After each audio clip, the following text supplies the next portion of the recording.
नमस्कार, मी मृणाली पिळंकर. मी पाहत आहात LS मराठी. पाहुयात काही महत्त्वाच्या बातम्यांचा सुपरफास्ट आढावा. ईडीनं नाशिक जिल्हाधिकारी कार्यालयातून काही कागदपत्र ताब्यात घेतल्याची माहिती. बंधू अशोक खरात याच्या संबंधित दस्तावेज ईडीने ताब्यात घेतल्याची सूत्रांची माहिती.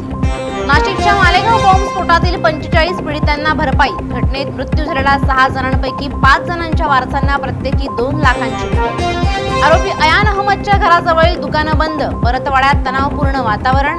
पोलीस बंदोबस्त वाढवला. लैंगिक शोषण प्रकरणात तपासाला वेग. नागरिकांकडून कठोर कारवाईची मागणी. सरकारी कर्मचाऱ्यांचा 21 एप्रिलपासून संप. विविध प्रलंबित मागण्यांसाठी राज्यातील 17 लाख सरकारी, निमसरकारी, शिक्षक, शिक्षकेतर कर्मचारी संपावर जाणार. आता कॉन्सर्टमध्ये साध्या गणवेशातील पोलिसांचा वॉच. नेस्को ड्रग्ज पार्टी प्रकरणानंतर खडबडून जाग झालेल्या यंत्रणांची खबरदारीची पावलं. सहभागी होणाऱ्यांच्या तपासणीच्या ठिकाणीही पोलिसांचं पथक असणार. धाराशिव जिल्हा परिषदेत नियमांना हरताळ. निविदेविनाच लाखोंचं काम. जिल्हा परिषदेच्या बांधकाम विभागानं राज्य सरकारच्या पारदर्शकतेच्या धोरणाला हरताळ फासलं असल्याचं धक्कादायक वास्तव समोर. वाशिम जिल्ह्यात पीक विमा भरपाई रखडली. जवळपास 3 लाख शेतकरी वंचित.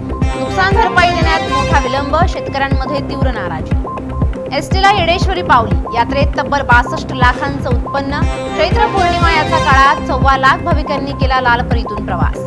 छत्रपती संभाजीनगरच्या बजाजनगरमध्ये धक्कादायक प्रकार. हातावर चाकूने 30 वार करून आत्महत्येचा प्रयत्न. घटनेमागचं कारण अद्याप स्पष्ट. छत्रपती संभाजीनगरच्या सिडको पोलीस स्टेशन हद्दीत BSNLच्या केबल चोरी करणाऱ्याच्या पोलिसांनी आवळल्या मुसक्या. लाखोंचे केबल जप्त. या होत्या आताच्या घडीच्या काही महत्त्वाच्या बातम्या. अशाच महत्त्वाच्या बातम्यांसाठी पाहत रहा LS मराठी.